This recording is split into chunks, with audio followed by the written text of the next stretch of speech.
కీర్తనల గ్రంథం 23వ అధ్యాయం. యెహోవా నా కాపరి, నాకు లేమి కలుగదు. పచ్చిక గల చోట్లను ఆయన నన్ను పరుండజేయుచున్నాడు. శాంతికరమైన జలముల యొద్ద నన్ను నడిపించుచున్నాడు. నా ప్రాణమునకు ఆయన సేద తీర్చుచున్నాడు. తన నామమును బట్టి నీతి మార్గములలో నన్ను నడిపించుచున్నాడు. గాఢాంధకారపు లోయలో నేను సంచరించినను ఏ అపాయమునకు భయపడను. నీవు నాకు తోడైయుందువు. నీ దుడ్డు కర్రయు నీ దండమును నన్ను ఆదరించును. నా శత్రువుల ఎదుట నీవు నాకు భోజనము సిద్ధపరచుదువు. నూనెతో నా తల అంటియున్నావు. నా గిన్నె నిండి పొర్లుచున్నది. నేను బ్రతుకు దినములన్నీ కృపాక్షేమములే నా వెంట వచ్చును. చిరకాలము యెహోవా మందిరములో నేను నివాసము చేసేదను.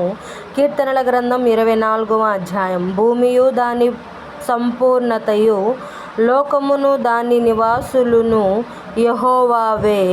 ఆయన సముద్రముల మీద దానికి పునాది వేసెను. ప్రవాహ జలముల మీద దాన్ని స్థిరపరచెను.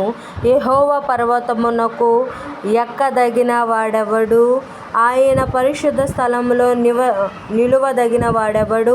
వ్యర్థమైన దాని యందు మనసు పెట్టకయు, కపటముగా ప్రమాణము చేయకయు, నిర్దోషమైన చేతులను శుద్ధమైన హృదయమును కలిగి యుండువాడే వాడు యెహోవా వలన ఆశీర్వాదము నొందును. తన రక్షకుడైన దేవుని వలన నిత్య మత్వము నొందును. ఆయనను ఆశ్రయించువారు యాకోబు దేవా, నీ సన్నిధిని వెదకువారు అట్టివారే. గుమ్మములారా, మీ తలలు పైకెత్తుకొనుడి. మహిమగల రాజు ప్రవేశించున్నట్లు పురాతనమైన తలుపులారా, మిమ్మును లేవనెత్తుకొనుడి.